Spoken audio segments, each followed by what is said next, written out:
So I tried to get Mr. Rochester in the video, and this is all he'll do. So enjoy the back of my cat's head. So last night I saw Lynn Shelton's newest movie, Laggies, which I don't think I've actually seen any of her films, to be honest, which is sort of strange. Because she's made 6, but yeah, I don't think I've seen any of them. Nope. Okay. Well, cat, lay down. So, there goes the cat. So, yeah, I need to catch up on her films. Let's see. So, it was written by Andrea Siegel, who, this is her first screenplay, but she's written a few young adult novels, apparently. And stars Keira Knightley, Chloe Grace Moritz, and Sam Rockwell, and also Jeff Garlin and Ellie Kemper and Mark Webber, with music by Ben Gibbard of Death Cab for Cutie. So the plot description on Wikipedia is not actually the plot, so I don't really know who wrote that plot description, but just ignore it. She's 28. The lead character, her name's Megan. She's 28. She works as a sign flipper for her dad, even though she has a master's degree in counseling, because she hasn't figured out what kind of counseling she wants to do, and she talks about that later in the movie. And her mom is clearly trying to get her to get out and do things, but her dad is sort of enabling, and her friends are all upset because she's like the only one that's not married, and the only one who doesn't have, one's getting married, the other 2 have babies. And from the opening scene, you know that they've all been friends for like their whole life, including high school.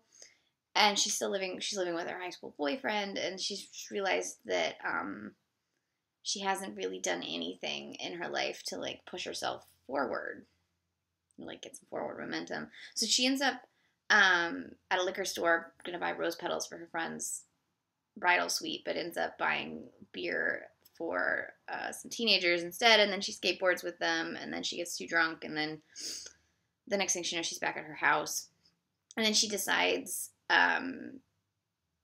her boyfriend is asking her to marry her, but she's also, she sees something at the wedding that upsets her. I don't want to spoil it, and the combination of those 2 things just makes her like freak out, and so she was gonna drive away for like a week, and then she gets a phone call from the teenager and who needs help, and then she decides to stay with the teenager for a week, and which brings Sam Rockwell's character in, because he's the teenager's Chloe Grace Moritz, and then her father, Sam Rockwell. And I don't really want to go any more into the plot because it's well plotted, and there's like some nice twists and turns in there. But what I wanted to mention was how great the like interactions between, like, some of the dialogue is a little on the nose, and you're watching it and you're like, whoa. But then some of the dialogue is really funny, and you're like, yes. And I think as a writer, when you write lines like some of these ones, you're like, yes, I've done it. But what makes the movie really work is the relationships between all of the characters.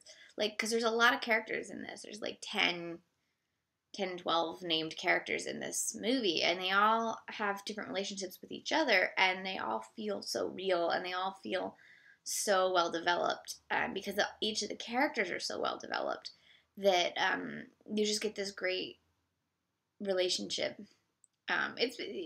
Relationships. So it's being marketed sort of as a rom-com, and it's totally not a rom-com. It's one of those movies that kind of defies genre convention. It's not really a rom-com. It's not. If anything, it's a coming of age, but like not really.